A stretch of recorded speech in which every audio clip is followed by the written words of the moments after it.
Ako po si Ispo Costona, ako ang gumagawa ng kalsada na ito.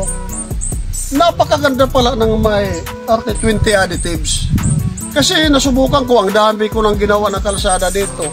Nung wala pa ito, Biscourse pa lang ang ginagamit ko. Pag pinison yan, kung ano ang nandyan na lupa na Biscourse, yan lang. Ibig sabihin, hindi nakukumpak ng maayos. Nung may RT20 additives na, ang laki ng ibinaba ng lupa, oh, tingnan nyo. Nandito yan. Ibig sabihin, nakumpak ng maayos. At saka ang kintab, ang tigas. So napakaganda ito. Bago ito applyan ng PCCP, handa na ito na kahit pa umulan ng malakas, sa tansya ko, hindi na yan papasukin ng tubig doon sa loob. Dahil napakatigas, napakakintab, nakumpak ng maayos. Ako mag-aabuno pa ako mamaya dyan. Pipisonin na naman.